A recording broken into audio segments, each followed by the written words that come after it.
We've got some fresh new young talent doing some things that I know you haven't heard before. 1, 2, 3, listen.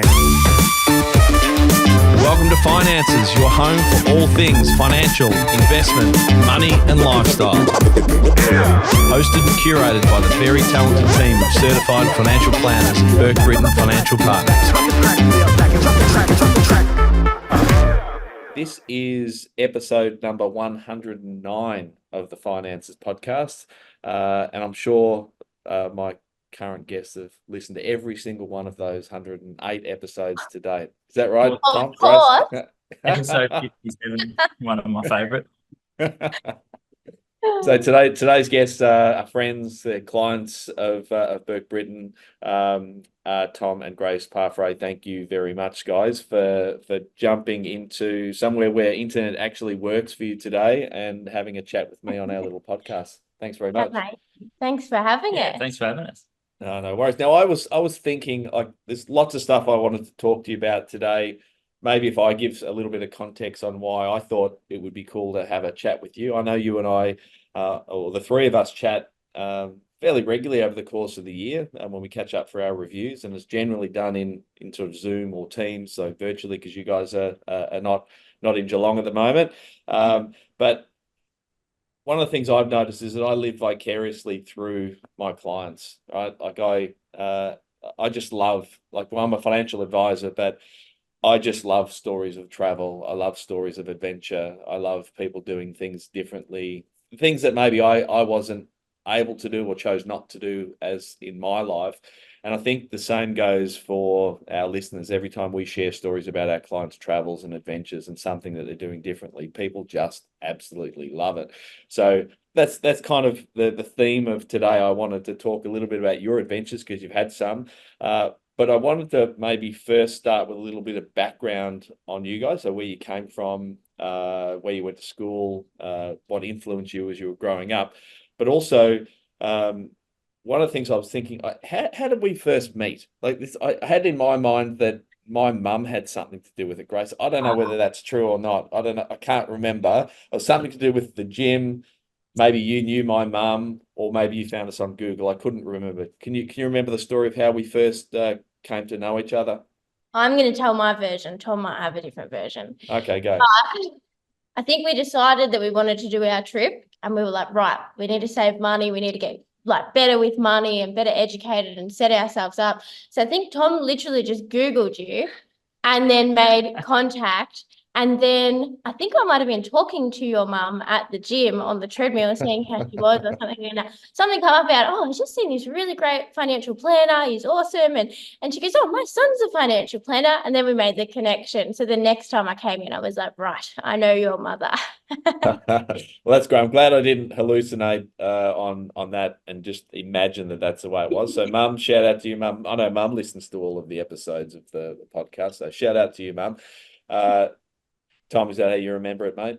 Yeah, pretty much. Yeah. Good old Google. That's how we found you. Yeah. Yeah. Well, it is probably reflective of the world we live in today and technology. I know just before we started recording, just talking about technology and sort of social media and something that we wouldn't have thought that it influences as greatly as it does today. But again, it's a great way that we can share your story. So let's maybe, Tom, while you're talking, let's have a chat about where you grew up, mate. Where did you? Let's talk about both of your histories to the point when you two crossed paths. So, where did you grow up, Tom? Where did you go to school? What was life like when you were growing up? I grew up about 50 k's outside of Mildura. So over the border in New South Wales, in a little, I call it a village. There's probably less than 50 people there in a place called Pomona. So yeah, grew up there, went to the local primary school there, and then went to high school in Mildura. How many people went to your primary school, mate? Not many.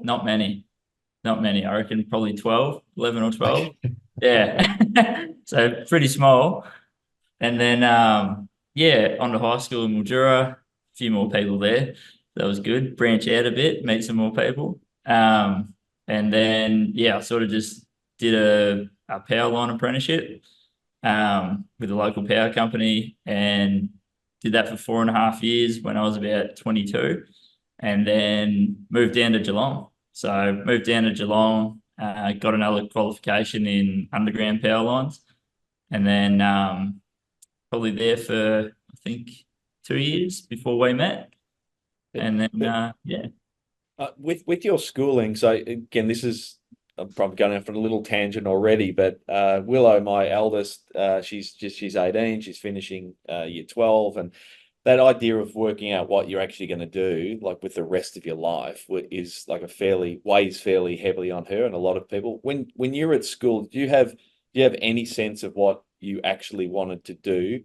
Obviously, you went down sort of the electrical path, but did you like, what were your influences in school that led you to that? Or is it exactly what you thought you were going to do? Or did you think you were going to be a writer or a professional sports person? Like, what was your high school period and decision making like? I'd say poor decision making in high school. High school was funny. I had no idea what I wanted to do. Well, I had an idea. I wanted to be Billy Joe Armstrong from Green Day. That's who I wanted to be.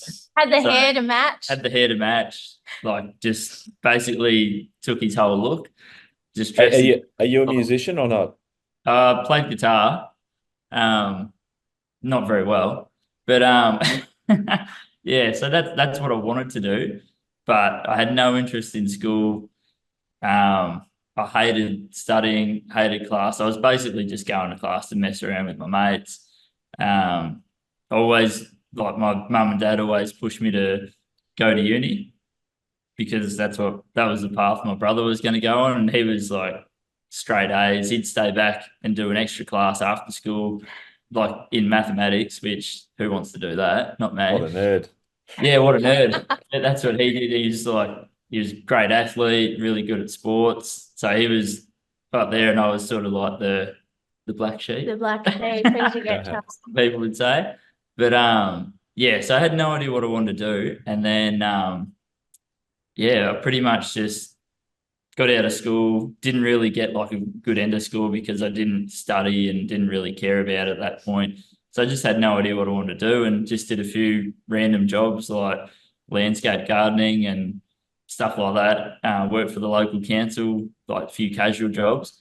And then there's a couple of people I knew at the power line company here, and I knew that they thought it was a good job, so I just put in for it a couple of years in a row and ended up getting an apprenticeship. And yeah, I just didn't really know what it would be like or anything like that, so I just thought I'd have a go at it, and turns out I actually enjoyed it, so just sort of fell in. How did you know those people? Were they people that you had a relationship with? Were they mates from school? People that your parents knew?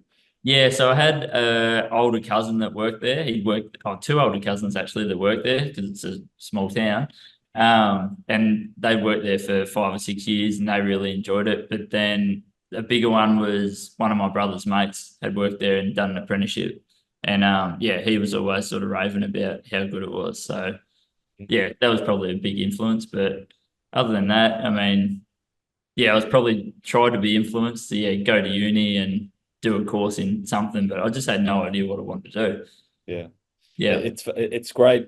That message to kids, and again, if Willow's listening to this podcast and of her friends, the idea of having to know what you want to do with your life is a kind of a misnomer. I think that for those that are well versed in study and education, and that's their path, that's great. But I think couple of the key things out of what you just said is that I don't know who the analogy is. It's not what you know, it's who you know, and the value of relationships. And it's something that I kind of try to stress to my kids and even clients of mine when I'm talking about how they better themselves in life and in their roles, is that build relationships. Surround yourself with people that can make things happen. And if you, as you both are, you both sort of relationship people, you enjoy being around people. There's certainly value in that. So to any of the younger people listening to this, or older people, you know, the importance of actually getting out and about and experiencing the world, meeting people. You just don't know. You don't know where those relationships actually take you and the advantages that they bring. So I think No, that's right. So that brought you up to sort of to Geelong. Grace, tell us a little bit about your early upbringing and where you went to school, what life was like, and your decisions around what you're going to do in Yeah. life. You just spoke really well. So now I've got to live up to you. I wish I could. Don't steal my story. So I'm from Bendigo, originally grew up in Bendigo, and I went to a Catholic primary school. I was a good little Catholic girl, and then went to high More than 12. Was there more than 12 people at your school? Yeah, heaps more. It was a big primary school. So I was always a really good student. I was probably a bit like your brother. I was a bit of a nerd when I was a kid. And then year 7 and 8, I went to a public high school because it was just too expensive for mum on her own to afford to send me to the private school, high school. And again, I was a bit of a nerd and like pretty dedicated to my study and doing well. I didn't know what I wanted to do, but I just was always a very good student. And then I don't know if you remember all the upgrades that happened with all the public schools years ago. They were knocking them all down and rebuilding them because I think they were all full of asbestos. So our school was one of the first ones that got knocked down and they weren't rebuilding it. So I had to then change schools halfway through high school and went to a different public high school in year 9, and then it all just changed because I wanted to make friends because none of my friends went to the same high school that I had to go to. They all went to the one on the other side of town, and mum was like, nah, too far away. So I just got thrown in the deep end there, and then it was all about making friends, and it was all about partying and drinking and boys. And so then I had no idea what I wanted to do after that. And I really didn't apply myself with studying. I wanted to finish in year 10 and go and do my hairdressing apprenticeship. My sister was a hairdresser. And so I just always wanted to follow in her footsteps and be just like my big sister and work as a hairdresser. And so I did start doing that, doing a school-based apprenticeship, and then someone talked me into doing year 11 and 12, and I decided, all right, I'll do that. And then I just worked part-time at a pharmacy. I decided that hairdressing wasn't for me. Too many women, too bitchy. I couldn't deal with it. And I didn't care about my own hair enough to be worrying about everyone else's.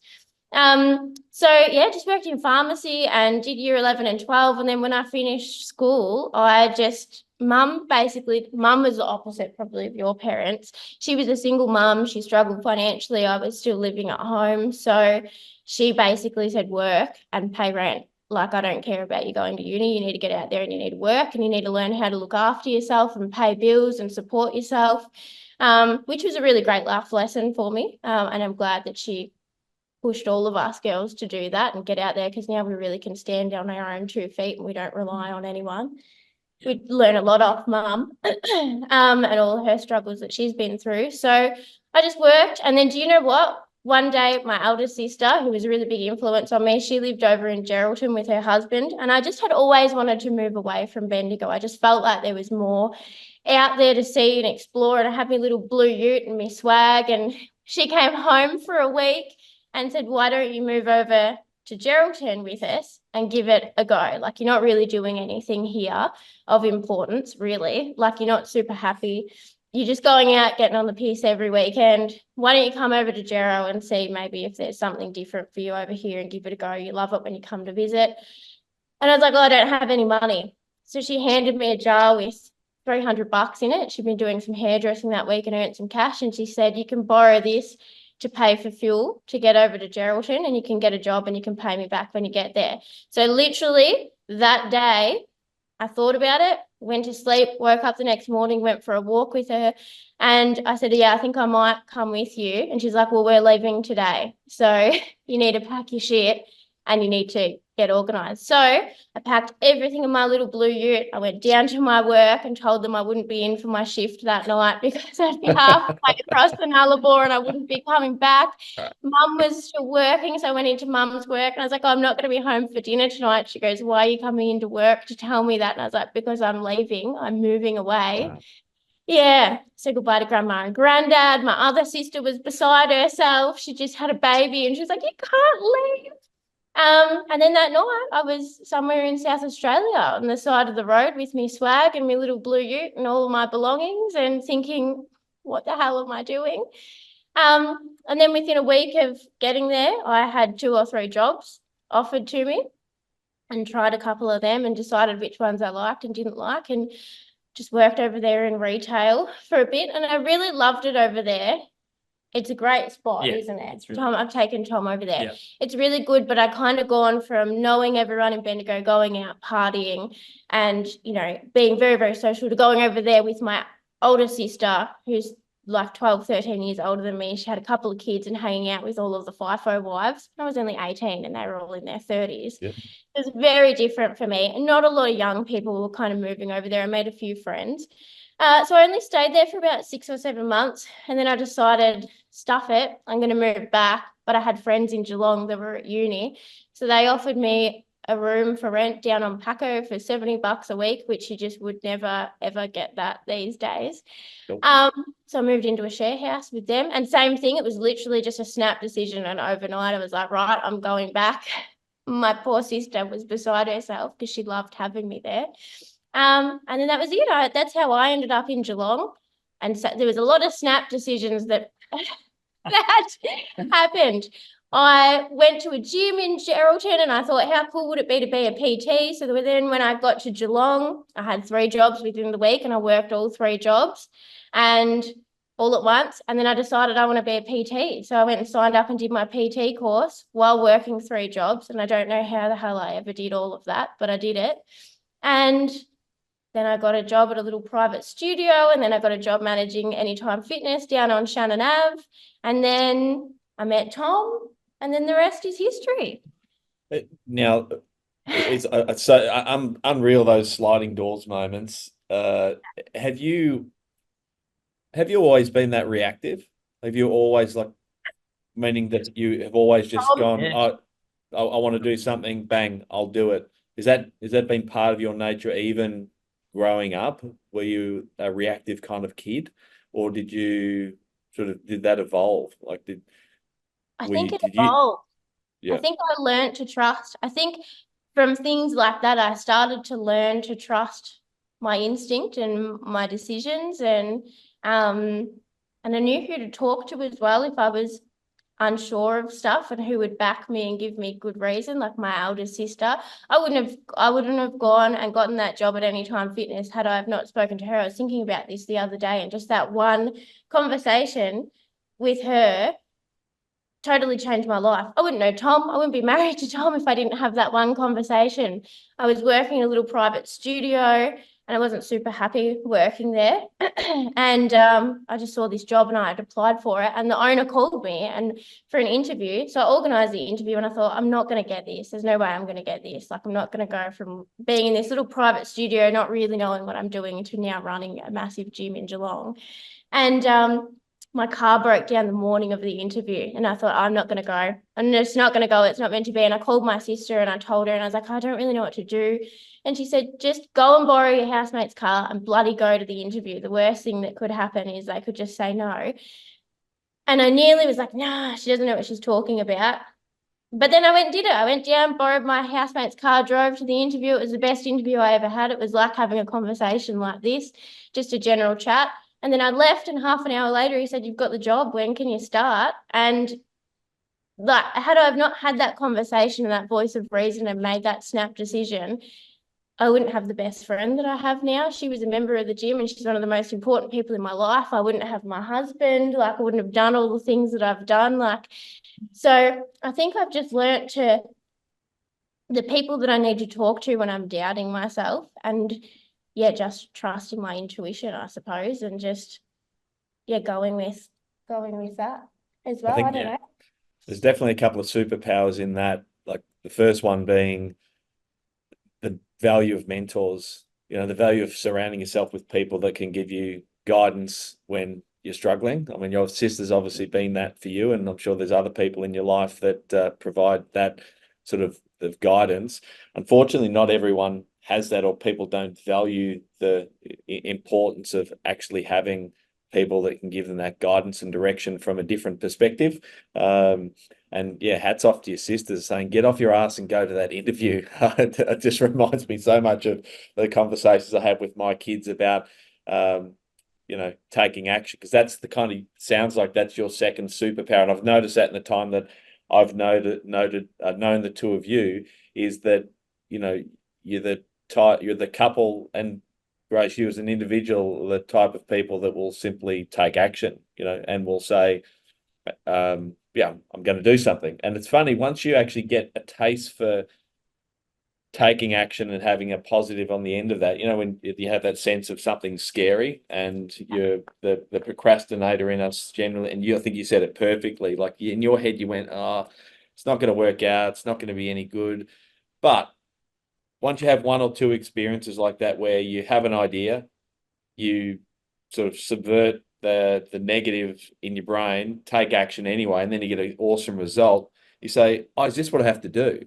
Like, I can actually apply this to nearly everything in my life. So then like you said, you start to trust your gut, and you start to say, okay, yeah, this sounds like a good idea. Maybe some negatives around it, but I'm going to take action and I'm going to do it. And I think it's probably, I don't know exactly the story of you two meeting, but I'm tipping that there's some sort of gut instinct or taking action in that. So let's go to that. So you're both now in Geelong. How did you guys cross paths with each other and work out that you're going to spend the rest of your lives together? We'll give you the PG version. I want to hear Tom's version first, and then actually, Grace, you can tell me whether he's full of shit or not. Mine's the simplified version. Mine's funnier. It is. It's funny. So when I moved down to Geelong originally, I actually moved down there, with my girlfriend at the time. And then, so she was from there, she was living in Mildura, and we lived together, and then she wanted to move home. So that was cool. So we moved down there. She went down about 2 months before me, and then I came down, and the day I got there, she told me that was that. She's out of it. And I was like, oh, that's pretty handy. I've just quit my job. I've just packed up my whole life, rented my house out because I had a house back in Mildura as well. And then, so I was like, all right, I've got to find somewhere to live. Yeah. And I had two friends that I knew from Mildura, like really good friends. So I moved in with them. They're a couple. Yeah. Yeah, I moved in with them for probably 12 months, I think, which wasn't ideal because they were about 6 weeks away from getting married, and they let me shack up with them. So I was the third wheel in the old married couple. And then the time come where it was probably time to move on, get away from that, let them be married and live their life. So, I thought, well, I don't want to go and rent a house by myself. I don't really know a lot of other people in Geelong. Like, I wasn't really that outgoing. I hadn't made a lot of friends outside of like the work I was doing, but they all live like in Melbourne or Bendigo, the people I work with. So yeah, I thought I'll have a look on this website called flatmates.com. And thanks, flatmates.com. Yeah. Anyway. Who needs eHarmony? No affiliation with the podcast either. They don't sponsor us. So they should sponsor us because it's a good story. But it is. So Grace put an ad up, and I thought, oh, that's good. It's Geelong West or around the mark. So, that's where we were living at the time. Didn't want to move out of that area. And I basically just sent a message and said, I'm looking for a room. This looks great. Do you think you'd be able to sort of, meet and discuss it? And I think at that time you had to put, like, whoever put the ad up had to put a bit about them and what they do in a photo. Kind of like a dating profile almost. Or like Facebook. You have to have a photo and a little bit about you on there. So it was pretty much, it was Tinder. That's what we're saying. Yeah, Essentially. Yeah. And I sort of recognised Grace because I went to the Anytime Fitness on Shannon Avenue as well. And I sort of thought, I reckon I've seen her before. Anyway, so we organised the time. It was going to be, I think, a Friday Friday night for me to come over and have a look at the place and meet each other. And then probably an hour before, Grace cancelled on me. And she said, "Oh, I'm sorry, my sister's pregnant and she's back in Bendigo and she's just about to have this baby. I need to go back and be with her." I said, "Oh, yeah, no worries. That's all good. Like, we'll do it next week." Anyway, the next day, I've gone into the gym and Grace is sitting behind the desk because at that point she worked Saturday mornings. And I've walked past the office and I thought, "Oh, that's Grace from the house." I was like, "Stuff it. I'm just going to go and introduce myself." So I went in, introduced myself, and I said, "Oh, how's your sister and the baby?" I was like, "Did you get back last night?" Or, "Oh, no." She goes, "I got back this morning, really early this morning. I had to get up so early because I had work." And but it was a false labor. She didn't actually have the baby, apparently. And everything, she was just talking and it all just went over my head. And I was just like, yeah. Oh, cool. Oh, that's good then. Oh, I hope she's all right and whatever. And then Grace's other housemate, Shana, walked in because she worked there as well. And then I said, "Oh, hey, Shana, nice to meet you. What'd you get up to last night?" She goes, "Oh, we just had a curry and a few wines." And and I and I just didn't say anything. And it sort of went a bit over my head as well. I thought when he messaged me, just for context, I thought he was another guy, Tom, that came to the gym because he told me a bit about what he did. And there was another guy, Tom, that came to the gym that I knew worked for like Powercore or something. And I really didn't like him. And I was like, "Oh, I bet it's this bloke." And then I just thought, nah. And my housemate wasn't actually home when you were meant to come over. So just didn't feel comfortable being home alone, potentially with this bloke as well, but at random. Yeah. So that's why I made up a lie. But I could have actually just told the truth. Anyway, you go. Yeah. Anyway, so that just sort of went over my head as well, and didn't really think too much about it. I was probably super nervous because I don't really just go up and introduce myself to people. And so yeah, anyway, I had a good chat, and then she's like, "Oh, why don't you come around? Was it next Friday? Monday. I think? Or next on the Monday? Monday night. On the Monday night and have a look, and then went around there. You just gotten a dog, a little puppy, Morris, who's our dog now. And so he was sort of all over me, and I had like the drawstring in the hoodie, and he kept biting it and dragging it out. Anyway, I just thought, "Oh, I'll have it," and I pulled it out and gave it to the dog, and he just loved that. And then Grace is happy for me to move in, and then I think it was like maybe a month later that I moved in, and I moved in on a Sunday, and we down at the shops getting dinner because we thought, "We'll cook a barbecue together and whatever for the first night." And I said, "Oh, how about we get a bottle of wine?" And Grace said, "Oh, how about we get two?" And so Look out. we got That's pissed. it. There you go. That's about it. You've left out all the good parts. I know. Could fill those in. Oh. It's amazing that you agreed to stay with her after she lied to you the very first time you spoke with her. That's unbelievable. Yeah. So then I'm a very forgiving person. I when was you going to say that's came, one of your superpowers is you're Yeah. very forgiving. when you came over on the Monday night, he knocked on the door, and before he came in, I was like, "I have to tell you something. I've lied to you." And he was like, "Oh my God, is this like a drug den or something? Yeah. Like, what is going on here?" And then I told him and I explained it to him. He's like, "Oh, you could have just told me." I'm like, "Yeah, but I didn't know who you were." And then with the drawstring, when Tom took it out, I was like, "Oh, that's just so sweet." Like, he'd said that it was a new jumper. He pulled the drawstring out and I was like, "Oh my God, he's so nice to my dog." And then when he left, there was another person that I had maybe lined up to move in. And then when Tom left, I looked at Shana, my housemate at the time that was moving out, and I looked at her and I was like, "This other person can't move in. It has to be Tom." I was like, "I love him." I was like, Wow. I love him. I was like, "I'm in love with him." And Really? she's like, "No, you're not." And I'm like, "Yes, I am. I love him." And she's like, "Maybe not a great idea to move in with him if you feel." Wow. We did say that you're reactive and you take action pretty quickly. Yeah. That is next level. That is next level. Tom, mate, you should be giving relationship and dating advice, mate. Whatever charisma you've got going on. I don't know whether that drawstring trick was pre-planned, but it's obviously done the trick. That is amazing. I know. It's not bad, is it? I don't know what it was. I just had never felt like that before. I just feel like we came in and we just had the best conversation and it was just so easy and it We was really- just so flowing. Yeah, It was really clicked from the outset though, and really hit it off. And then the month after we first met, like it was like we were dating, like we were flirting and back and forth, and just everything felt super easy. Yeah, it's just I don't know, it's just Yeah. It's I think well, that's it. it's a beautiful thing. Yeah. Again, it is. I don't want to draw too many parallels between your situation and mine, but I thinking about how Kari and I met.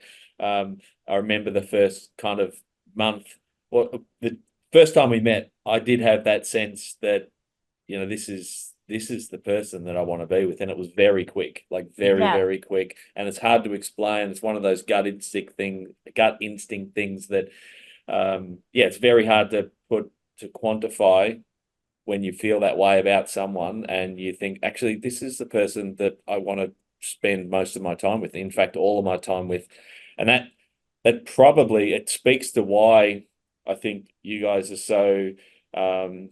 I suppose appealing from my point of view, in that when I see you guys and the things that you've since done, like since you've met, and then your decisions to say, kind of, fuck this, we're going to go and see the world, we're going to see Australia, we're going to do things maybe differently than our friends and people that we hang around with would normally do.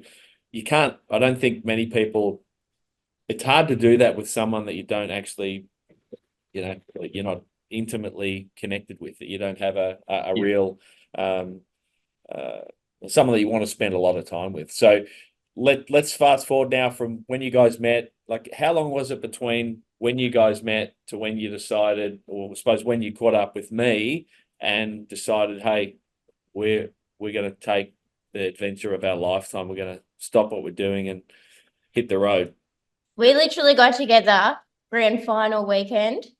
Was it grand final Yeah, weekend? no, it was. That's what No, we the called one it. after. The one after grand Yeah. final weekend. So Of what's what that? year? Of what year? I want to say 2017. Okay. We're not good with years and dates. I think we've been together 7 years. That's how old Morris is. We just go with that. Yeah.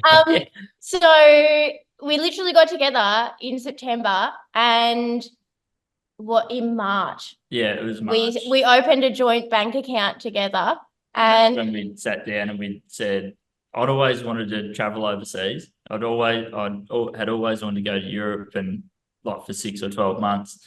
And Grace said, well, I've always wanted to travel Australia. And we thought, well, we can't really travel Europe with a dog. You probably could, but it's not that feasible. And we thought, so we compromised anyway and did what Grace wanted to do, which is It's the right answer. yeah. So we just decided, I think it was literally 6 months later, like, yeah, let's do this. Let's join bank accounts and let's start putting money away towards it and we'll just figure it out. So it was pretty quick.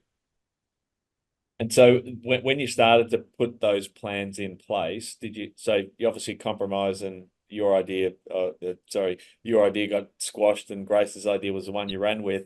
But when did you start actually putting together the plan of attack for your travels? Because I'd love to get, first of all, your take on sort of this life of living a less financially stressful life. But also, it's interesting that in thinking about that, one of your decisions was to get financial advice. And the second part is, I suppose, you've talked about your reactiveness, but when did you start to actually plan that trip and think this is actually what we want to do? Like, when did you start to pencil out where we're going to go and what this trip would actually do for you over the course of, a couple of years? I literally remember laying in bed one night on Instagram and I saw this chick traveling Australia. And I think that's how the conversation started. And we spoke about travel and you wanted to go and do some safari in Africa for like 2 months or something. Camping in South Africa for a couple of months. That's what I wanted to do. So it literally, again, was like one conversation, laying in bed, talking about that, I said I wanted to travel Australia. That's why I have my little blue ute and why I got my dog, because I wanted him for security, and I had my swag, and that's what I was going to do. I was just going to take off and travel, and I was going to go to WA and either go and live over there or travel over there or whatever for a bit. And I said, you can come along for the ride if you want, but that's kind of my plan. And then we laid in bed that night and we just laid there and we had a conversation about it. And that was when we started planning it. It was literally the next day we opened up that bank account, and we probably didn't really have any specific plan. We knew that maybe we wanted to buy, well, No. Yeah. Tom wanted to buy a camper trailer and he didn't want to spend any more than $5,000 on it. And I was like, okay, good luck with that. That was my logical brain going, if we're going to do it, we need all the money because I'm not going to be working, blah, blah, blah. So I'm going to make this as cheap as possible to set up, which was a bad idea. So I tried a rooftop tent, a camper trailer, and now we've got a caravan. Yeah. So. But it was just again like that snap decision, and we just decided we're going to do it, and we just figured it out along the way. And it was a bit of a journey to get to where we got to before and it evolved over time. Like what our original plan was very different. I think we thought, we'll go for like 6 months. Yeah. So I think the start, when we first started thinking about it, probably had me personally would have had a really limiting mindset. So I would have thought, like, it's been drummed into me forever that you need to go to uni, you need to do this, you need to do something, you need to buy a house. And if you don't have it or any of that stuff, well, you failed at everything. So drummed into me that don't spend too much money, can't not work for too long. And I've hated all of that stuff. Like of just saying you have to do this because this is what everyone does. I've always sort of, whenever I've been told you have to do that, I've just said, no, I'm going to do the opposite, whatever it is. However smart or stupid that is, that's just what I've done. But I kind of had that in my mind of, I can't afford a caravan, so I'm going to get the cheapest thing I can think of, or we can't afford a certain car, so I'm going to do this. And then that's how we started thinking about it. And then the longer we started sort of planning it and thinking about it, we just sort of both together went, why can't we do that? And then before, too long, we were like, we can actually save like a fair amount of money here. So we can have that car that we really wanted to take, or we can have a caravan. And there was also some mistakes along the way. Yeah, mistakes along the way, which sort of said to us, we should have just done it right the first time. And instead of trying to do everything the cheaper way, because thinking in your own head that you can't do something, so you just got to make it work with what you got or what you can have. Yeah. Yeah.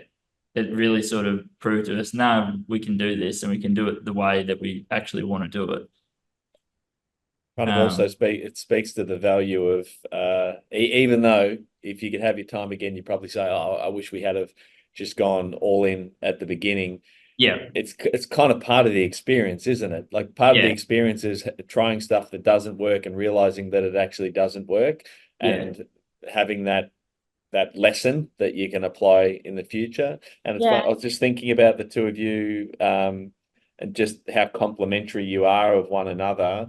I mean, personality wise, and again, I'd reference, I think I keep seeing you guys as like the younger versions of Kari and myself in a funny kind of way, because Kari is super reactive, like very reactive. We'll just have an idea, I'm probably a little bit more considered. I'm a little bit more conservative, but the combination of the two of us, when you put the two of us together, we make really good, well-considered decisions, good financial decisions. But if I didn't have Kari, I probably wouldn't act as quickly as if I was making the decision myself. And potentially, I'm not saying this to you, this is you, Grace, but if Kari was left to her own devices, we probably wouldn't have any money. Yeah. Couldn't agree more.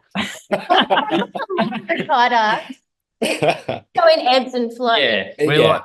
So sometimes I could drain our bank account tomorrow, and then sometimes if Tom takes $1 out, I want to cut him. It all depends what the focus is. And like for the trip, it was like Grace had that one track mind focus on that, and it was, why are you spending this money? We don't need to spend that.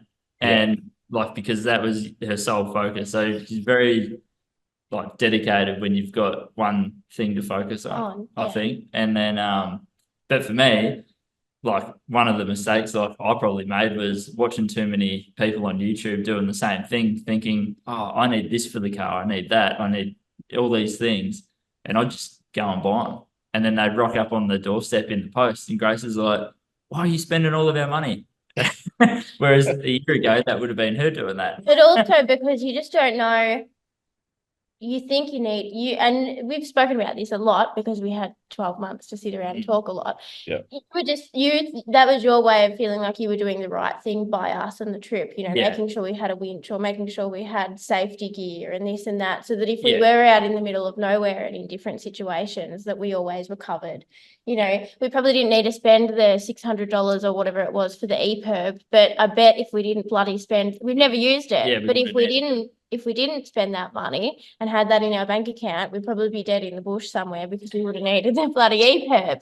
So, there was value in you doing that kind of stuff. And again, because we made a few mistakes, we went through a camper trailer and did a trip to WA and then realised how fucking noisy it was with the camper trailer and the canvas. And you will not sleep in a camper trailer if it's windy. Yeah, so we then brought that for a lot more than what Tom wanted to pay, and we sold that and then decided on a caravan. We went through a couple of different cars because we just weren't 100% sure with weights and all that kind of stuff. And we just weren't experienced with like any of that stuff. So we just sort of went into it all pretty gung-ho and blind. We were experienced with going away with our swag for a weekend, in the back of our ute, not in a touring setup of traveling Australia full time. So, but I think by doing all of that, that is maybe what forced you to go, all right, well, we've wasted money on this stuff and time, so let's just get everything we need and do it right.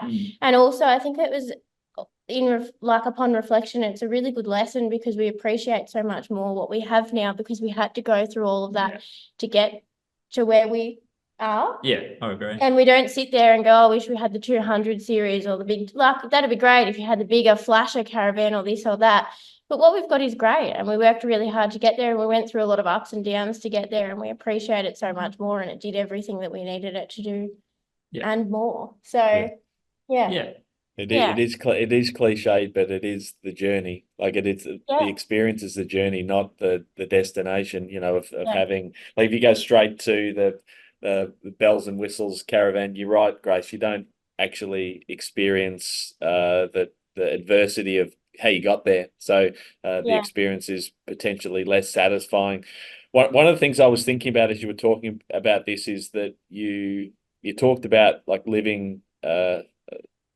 Having less stress, more flexibility. For some people listening to what you just said, they're probably stressed out of their eyeballs thinking about, having to make decisions about cars and caravans and where they go. How does things that would otherwise be very stressful to people, how does that provide you with a sense of ease in life? What is it about traveling and experiencing things, off the cuff? How does that create less stress in your life rather than more stress? I think it still can be stressful. We went away for 12 to 18 months and there was a lot of stressful times. But it's a different stress to what you're used to. So for me in Geelong, I would have worked most days 13 or 14 hours every day. 6 days a week. 6 days a week. And for me, that was really mentally stressful, and having to, I ran a crew of people down there of 6 or 7 people and 3 or 4 different jobs a week. So it was very full on, very mentally taxing. And by the end of it, I was pretty well burnt out. And so to trade that sort of stress for the stress of, what car should we get, or, how much weight can I put on the back of this car, and which direction do you want to go in today? Should we go west or should we go east? Should we go on this road or that road? And the biggest stress that you have to find when you're traveling around is, what do you think of this campsite by the beach, or should we go on this campsite behind a hill, sort of thing. Like, I found that a lot easier for a period of time, but it is still stressful. It's just a different type of stress, I think. I think for me, with stress, no matter what it is, whether it's traveling and setting it up or whether it's working or whatever it is, going back to what we were just kind of saying, when you go through the struggle and the hard things, I read a book a little while ago called The 12-Hour Walk, and I'm going to butcher the way that he says it, but to basically summarize what he says was the ones in your life make the 10s so much better. So whenever there's crap that happens, and this is stuff that I've learned over and over throughout my life and hard things that have happened, all the hardest things in my life have been the biggest gifts for me in my life. So whatever's stressful and whatever's hard, I'm like, there's something amazing coming out the other end of this. And it's so no one likes stress, but you kind of learn to embrace the stress. And kind of what we were talking about earlier is about just trusting your gut. If it feels right, even though it's stressful, you just go through it and then you'll come out the other side. If you're following what feels right for you, it'll all make sense in the end. So I don't know. Does that make sense? It's funny. I just reached for this morning. We do a book review here every month as a team, and this morning, just before we jumped on, so I was a little bit late. We were going through The Subtle Art of Not Giving a Fuck. I don't know whether you guys have read it or not, but it's just interesting. I write notes in all of the books, and the two things that the chapter 1, they talk about the value of authenticity and sort of following your instinct and your gut. I think it might have been chapter 3 or 4. They talk about the value of adversity, the fact that it is actually it's not about avoiding pain or avoiding stress. It's actually recognizing that the stress or the challenges in your life, whether they be minor or significant, that's actually what builds resilience. It's what builds character, and it's ultimately what makes the joyful moments in your life more enjoyable. I think someone said this morning in our little book review with the team that happiness as a goal is probably a pretty bad end goal. Like, if people are expecting that they're going to be happy just all the time, that it's quite a poor metric of success, because you tend to set yourself up for failure if you're thinking that you're going to be happy all the time. But resilience is probably a better objective. The fact that you're going to be confronted with lots of shit, like, whether it be in work or whether it be in travel, decisions around what you do. But if you can get good at being resilient, then the times when there is genuine joy and have great times, they mean so much more. They mean so much more, and you can appreciate them so much more. So it's again so great to hear some of those common themes that you guys, like, in the absence of probably reading this book or many other books on those same themes, it's what you guys actually live. Like, you guys are living to that ethos, which is pretty cool. Can I move to a couple of things in relation to the places you've been? So we've got to the point where you've had some trials on how you'll travel. Talk to me about where you actually traveled over that time. We'll get to where you are now, but where have you traveled over that time? What are some of the most memorable places that you spent when traveling Australia? We left Geelong and went left. If you're looking at the map of Australia. Yeah. And we did summer all over the South Australian coast, which is just, I don't even want to say how good it is because I don't want everyone to go there, but it's just ridiculous, isn't it? And I'm not talking Adelaide. Like, there is so much more to South Australia than bloody Adelaide or Robe. Like, Robe's not that good. Nice. I didn't say nice. Sorry if there's anyone from Robe listening. But journey beyond those places, like South Australia is just ridiculous. There's a little place called Point Turton, Flaherty's Beach, and it is like you're in like I don't know whether it's the Maldives or the Maldives. I don't know how people say it, but it just doesn't look like it's in Australia. Like it's just ridiculous. Yeah. You drive onto this pristine beach, like it's I don't know. You have to see Yeah, it. it's It's just amazing. It's so good. So South Australia definitely has a place in our heart. We love South Australia. And then we were waiting out because it was when that virus was happening and the borders were still Shut. So we just kind of were hanging out in South Australia until we could enter into WA. So as soon as we could enter into WA, then we went up and we did WA. We pretty much just followed the We just coast. pretty much followed the well. coast, yeah. And then I would say we followed the coast pretty much all the way around until Queensland. And then we came back to Victoria.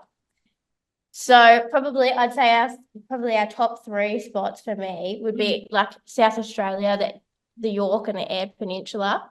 The I like how Gibb you said our top 3 spots for me. Yeah. Do you get a say in that, Tom? agree. I don't You're get allowed- a say. I think you agree. It's like compromising on that trip again.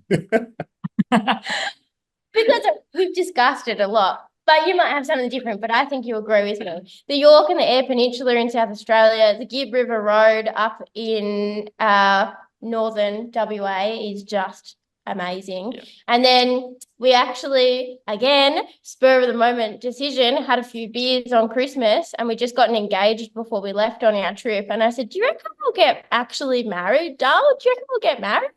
Yeah, yep. And there was this place up in Cape York that we'd been looking at that we wanted to go and visit called the Temple. And I said, do you reckon we could get married there? Like it's literally the middle of nowhere. It's an old World War II bunker. Yeah, it's a bunker. That they've done up. It looks out over the Coral Sea. Like it's just ridiculous. You have to look it up and see it to understand it. But then I emailed them on Christmas when I was half drunk and said, could we get married there? And they were like, we've never had a wedding here, but let's do it. So that is definitely probably number 1 for me, up at Cape York at Chile Beach and the Temple. That's one of the most amazing places, I think. I think I should know this. I should remember because we've talked about it. But how long after you rang them did you get married? Would have been about 9 months. No, 10 months, I think, wasn't it? I think so. Yeah. Yeah, because we'd only really just started our trip. Like we were in Yeah, we were in South Australia. our trip by about a month and we decided to have a wedding 10 months later. So, while we're not working as well, which is probably not the smartest thing. That's all right. Yeah, my favourite spots, the Eyre Peninsula. I don't even have one favourite spot there. I love it all over there. Probably down near Coffin Bay. There's a lot of beautiful spots. I really liked Esperance in WA. Yeah. How'd you forget about that? Yeah. And the Gibb River Road and obviously Cape York. I know that's 4, but Yeah, it's hard to, It's- people say, it's where's really your favourite hard. place? you can't narrow it down. Yeah, you To be can't. honest, there's so many beautiful places out there and heaps that, they're right below those ones that you can't even, it's more like a top 20 Yeah. sort of Yeah. list, I think. Yeah. Now you said you bought the EPIRB, you didn't have to use it, but did you have were there any moments? Did you have any scary moments? Were there any moments that were close calls? You didn't go down to a water hole and nearly get eaten by a croc or get stuck in a river crossing? No crocs because I was too scared of them to go anywhere near the water. That was probably my biggest fear on that trip, I reckon. They scare the shit out of me. But probably one of the scary ones was driving on a dirt road and I was looking for a turn off and I was driving at about 70 k's an hour and I just forgot that I was towing a caravan and I've gone, oh, that's our turn. Let's just pull in there. Forgotten that the caravan's on the back and Grace is losing it, looking in the mirror, the caravan's going like this. So that was pretty scary. And that was like an hour outside of Marble Bar in the middle of nowhere. No Yeah. phone reception, nothing. And even if you could have gotten to Marble Bar, there would have been nothing to fix your car and caravan. Like, There's nothing there. Nothing. So that was Let alone if you'd rolled the car. And Yeah. you're on your Yeah. roof.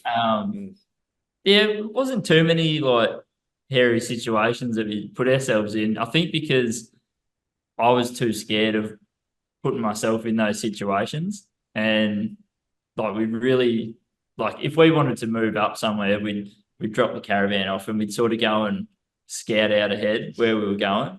Always. We got not more always, confident but over time. I'm thinking about like going down like to the Ningaloo, but you also just go like that was a bit of a interesting road to take a caravan on. Or they said like on the Gibb River Road, don't take your caravan and don't take your dog. Yeah. And we took both of them and we did 600 Ks of continuous corrugated road and we did it. And the worst thing that happened was a cupboard fell out of our it was a caravan. our caravan and we fixed it and it was easy. Yeah, Like, a few little creek crossings in that as well, which I was kind of like, oh, I don't know if this car's going to pull the caravan through here, but it got through. hang on. Actually, I've just remembered when our turbo blew up on Oh, the Nullarbor, yeah. but we desperately wanted to get to WA because we've been waiting for so long to get there, and our car just kept going into limp mode and breaking down.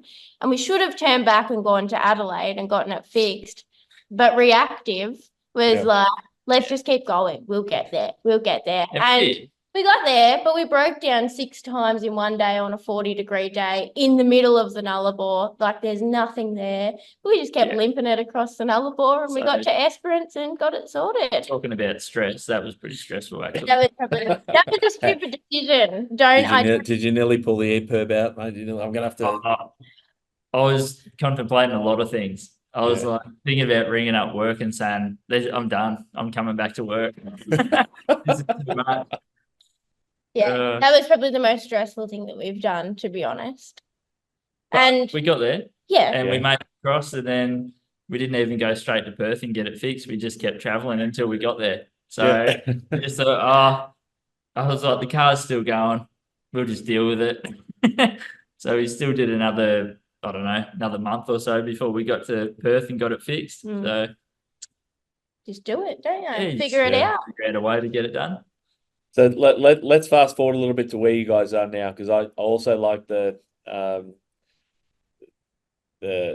decision you guys have made at the moment around work, but also where you're accommodating yourselves. So maybe just talk to that. What's the story with where you guys are at the moment? Because you're settled, you're not actually on the move, traveling around. You're at your workplace at the moment, Grace. But tell me where you guys have landed and what you're up to right now. Well, probably to give a little bit of, I can't actually ever say anything short. My boss would agree with that, wouldn't she? Yeah. I'm just newly employed and she can't believe how much I talk. Perfect for podcast, Grace. It's all good. Yeah, that's right. So we traveled, got married, realized that getting married cost money, and we were like, we probably need to work and put a little bit more money back in our bank account. We certainly weren't on the bones of our ass, but we'd like to have money in the bank and be able to support ourselves and whatnot and think about our future. So we stopped, we worked in Queensland. And we were living at a caravan park. Well, I pulled up at a caravan park while Tom worked and I looked after the dog. And just caravan parks weren't for us. We never really stayed in caravan parks when we travelled, if we could avoid it. So living at a caravan park while Tom was working and he took the car, so I was stuck there all day, was like hell on earth to us. So we decided we should look into house sitting. We'd heard about it. We heard it was really hard to get into, but we thought, let's just throw our hat in the ring and see if we can pick something up. So we picked up a house sitting in Queensland while you were working, and then Tom had a family member that passed away suddenly. So that's what brought us back to Victoria. And then we decided maybe we should, and then we went back to Queensland, didn't we, actually, for a bit? And then we did, because we came back. I think we did. We came back. Just say yes, Tom. That's where you just say yes, darling. Yes. No, we didn't. We came back for Christmas. Sorry, we come back for Christmas to surprise everyone. And then we went back up to Queensland, and then it was about your 2 months granny later. passed away, and we thought, you know what, we're really not enjoying this at all. So let's just take off and we'll figure it out. We found a house sit in South Australia for 4 months over on the Eyre Peninsula, and we did that.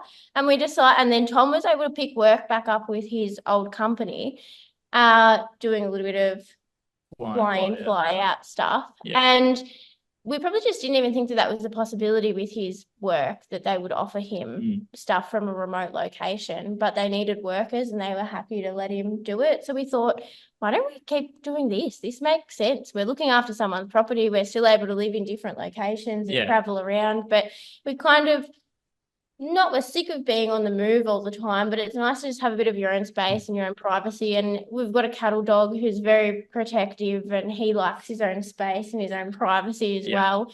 So we're like, oh, well, this makes sense. We can keep putting money away. We can live very cheaply, but we can kind of still have that nomadic lifestyle. So we did that for 4 months, and then we've never lived near Tom's family. And we thought, well, let's see what it would be like to live near Tom's family without buying a house and committing to it. And we found a house sit here not in Mildura, but in that about half an hour out of Mildura. And we inquired about it, and the lady called us that night and said, yep, you guys sound great. So now we're looking after 350 acres on the river, and Tom's great. Tom's working.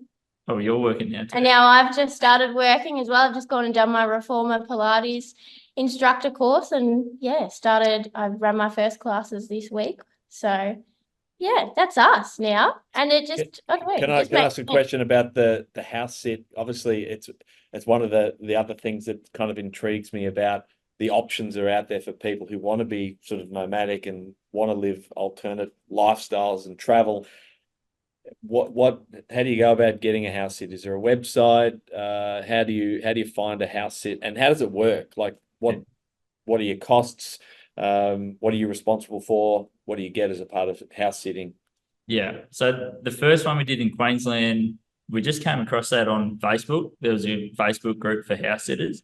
And but since then we found another couple of websites. I think one's AussieHouseSitters.com and Minderhome. And you just sign up to it, kind of like Flatmates.com. You make a little profile. That's Tinder. That's what it is. All right, look out. Houses, essentially. And you just make a little profile, put some photos up. This is what I've done for work.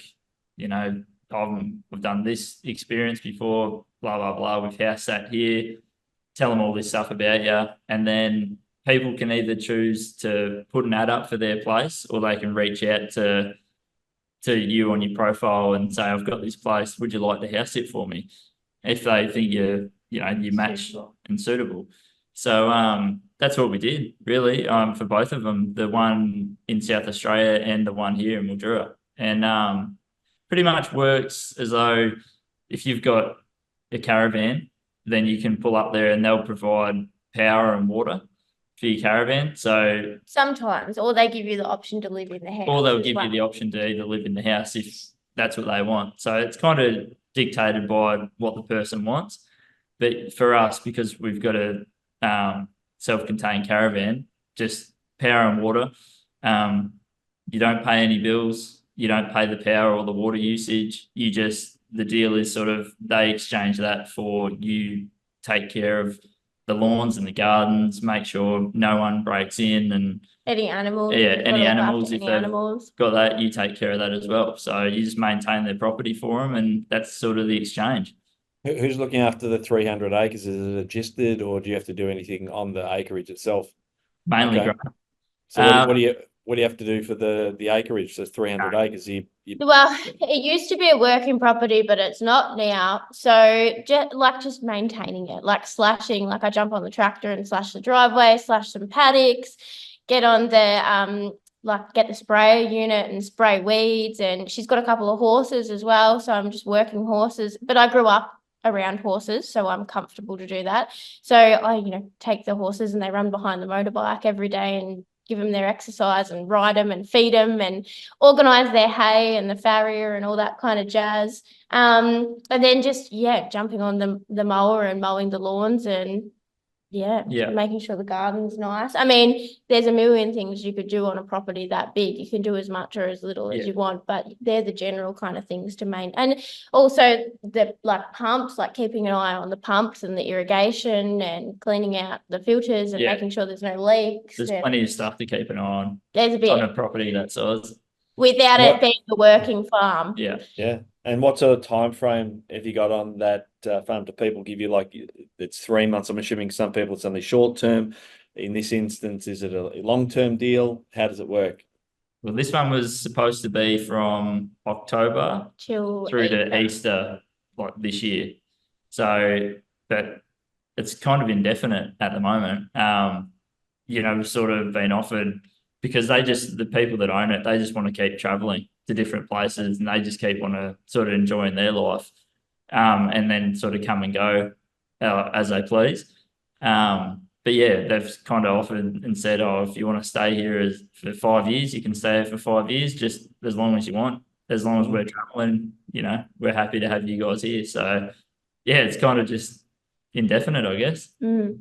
Yeah. So talking about 5 years, maybe let's project out the two of you over the course of the next 5 years. What's the next 5 years look like for you? Even the next 12 months, 3 years, 5 years, what's on the horizon? What's for you who have sort of got the wanderlust bug? What's on the agenda, the to-do list for you guys? Well, we've done a fair bit of Australia now. Eventually, we'd like to do it again with our kids. So kids are on the horizon. Yeah.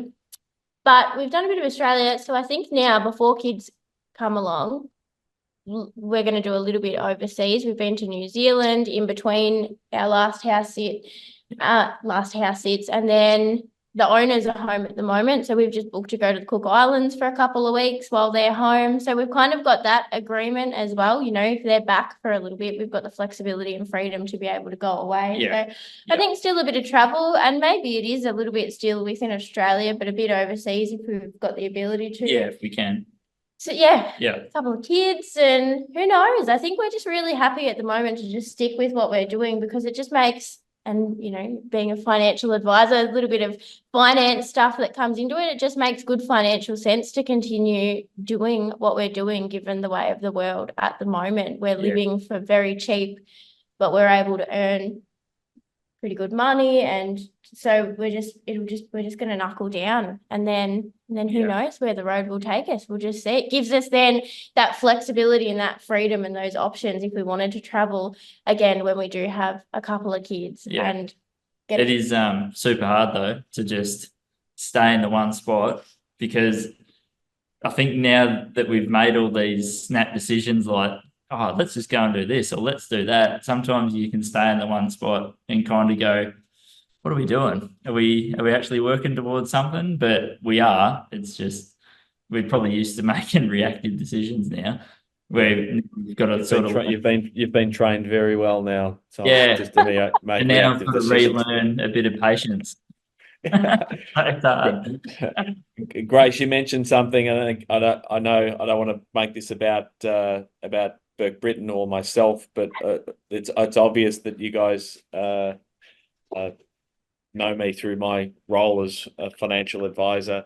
Maybe, and again, I haven't preloaded you with the answer to this question, so you can say whatever the hell you like. But in your mind, in the things that you've actually done and the plans that you've got for the future, what is the value of having advice or someone like myself to give direction, whether it be sort of on a financial or a lifestyle basis? What are your thoughts around the value of advice and what it's done for you guys? what brings to your mind? Well, I immediately think of like when I was growing up and I didn't take advice that well, but I think a lot of it is because I didn't actually like the advice I was given. And then I think the value of advice is that you don't always have to do what everyone else is doing to get to where you want to go as well. I think that's been something that since working with you, you've been like I honestly thought when I chose to come and see you about financial planning, you were going to say, yeah, well, taking 12 or 18 months off work isn't a good idea. So you should just go back to work, you idiot, and then we'll sort out your finances. But the complete opposite. It's like, yeah, you can do that. You can do whatever you want. It's your life. It's not about just money. It's about what you actually want to achieve in your life and where you want to be and what you want to do. So that was pretty valuable for me. Yeah, a little bit more of a sort of guiding hand is pretty handy. I just It- think it- I feel, oh, There you sorry. go, Grace. You go, Grace. I just feel like very empowered in my choices. And I just feel my grandparents were very financially literate, but like my dad's a gambler and my mum was a single mum. So growing up, my primary influences for money were never mum, and mum did her best. She's amazing. But there's no way I could do what she did really at the end of the day. But she never had spare money to be able to put into an investment account or in a savings account or whatever. So I haven't really been taught a lot of financial literacy. So for me, it's empowered me to have that literacy, but also to be able to have the flexibility to create the lifestyles that I want. And like you said, there's just no one hard and fast way. And I think particularly with you, Jay, which is why we recommend you to so many people, is you really look at the client as a whole and their lifestyle instead of just being, you could have said to us, don't do this. And, we could have been probably millionaires by now if we had have made all of the right decisions, but that just wouldn't have sat right with us. And you've really empowered us to do what we want to do, but make smart decisions in the process as well. So, yeah. I was going to say as well, sorry to cut you off. No, that's okay. I think like with advice as well, like I said, I didn't like a lot of the advice is because I think in my own mind, you look at the people that are giving you the advice and you think, do I want what they have or how they are living? And if the answer is no, I probably won't take advice off them because they're not going to get me where I want to go. So I think for anyone like that is thinking about getting advice about anything, probably figure out maybe what direction you want to go and see what people are already there or working towards it and how they've gotten there, and then take that advice on board because that's probably going to help you go towards that. Or even if they're not exactly like Jay, you're not doing exactly what we're doing, but you're very supportive and on board with what we're doing. So you've got a lot of knowledge and skills that can help us. And you're also very supportive of the different choices. Do you know what I mean? Yeah. As opposed to taking advice from someone who's not doing what you're doing, but isn't incredibly supportive of those decisions that we're making either, if that makes sense. Yeah, listen, it makes perfect sense. And again, it's great to hear in your own words say some of the things that I try to live by and the ethos of how I operate in my world of sort of financial planning. And I think I've said it to you before and I've said it to most every client. So any clients listening to this, I've heard Jay say that before, is that financial planning is actually not financial planning at all. Like it's lifestyle planning, it's life planning. The ability to having money helps. It definitely helps. It helps. But it helps for the outcome of actually living the life that you actually want to live. And I said right at the beginning of the podcast that I do live sort of vicariously through my clients because I get so much enjoyment and so much satisfaction out of seeing people actually enjoy their life and do it in a financially responsible way. Like when you can marry those two things together, it's kind of the magic alchemy of what we do, having money to do the things you want to do and having great experiences in life. And I love what you said, Tom, about like seeking out people that have maybe done things that you want to do, or that are the types of personalities that you'd like to surround yourself with. I know there's a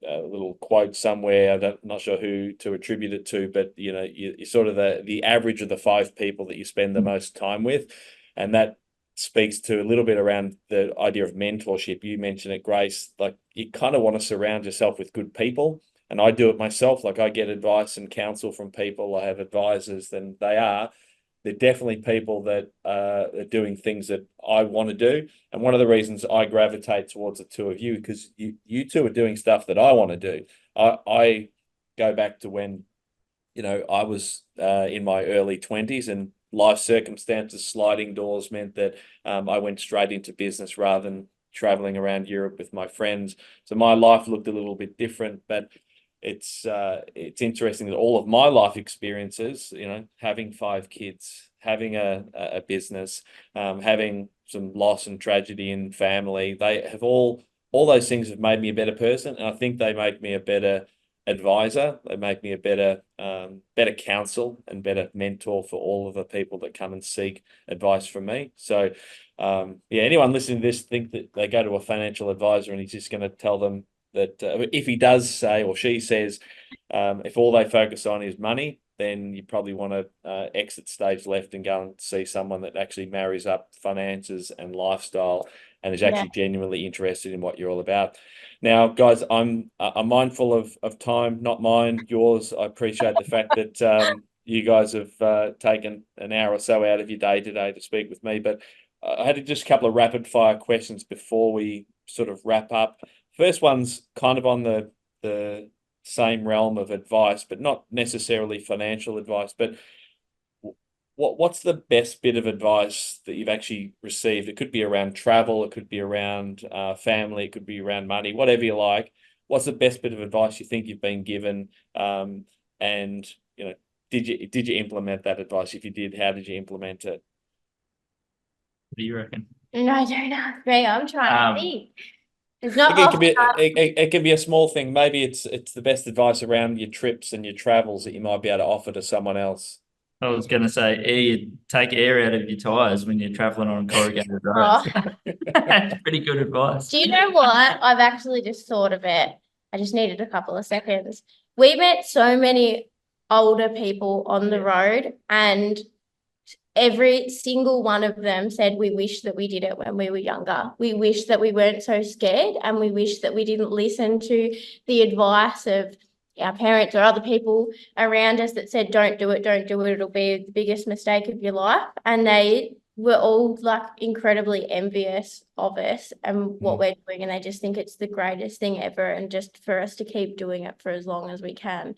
And I think I really love that advice, because you're talking to someone who's had that lived experience. They've had all those years, they've got that hindsight, they can look back, and it just, really validated the decision that. Yeah, and that wasn't just from one person either. That was from meeting so many people that have, they're in their 60s and 70s and they've already lived that life of, do this the way that you're supposed to do it and travel. And not one person said, you shouldn't be doing this. You should be back home living the normal life sort of thing. So, yeah. There's a real dichotomy there too, though, isn't there? Like the idea of, because you can take that advice one of a couple of ways. People can go down the path of, it's money, money, money. And, they can be, as you said, they can be ultra wealthy, unhappy, or you can go the total opposite way and go, well, sort of stuff the traditional way. I'm not going to worry about money at all. And I'm going to probably have the ass out of my pants, but I'm going to have a good time. But I think what the two of you continue to do exceptionally well is marry those two things together. You marry the benefit and the value of actually living the life you want to live, but you've got that financial literacy and the responsibility around making sure that you've got a strong future as well. So it's a massive hats off to the two of you. I suppose in closing, I just wanted to, again, thank you guys for the time today to talk through your story from go to woe, and I'm obviously excited. I get to listen to the updates on your travels and adventures every time we catch up for review. Obviously, you guys don't do a lot of social media, so this is it's obviously your first podcast, but this will be up on podcasts on Spotify, on Apple Podcasts, on YouTube. So anyone that's listening to this, we might even have you guys back on. I'd love to have you guys back on for round 2 or round 3. We can update on what your travels and family plans, and maybe it's a good place for us to keep checking in with you, and for all the listeners to check in with you and see how you guys are progressing. So again, thanks very much for the time. Anything else you want to say before we close out? No, that's it. Thanks so much for listening to us and having us on. And hopefully people have gotten some kind of value or found it interesting. Hopefully, because I didn't think we were that interesting with people. But well, I can promise you, having talked to young and old, like clients from someone asked me the other day, what's the range of clients you have? I said, well, I've got clients in their late 90s, and I've got clients who are a couple of weeks old, and everywhere in between.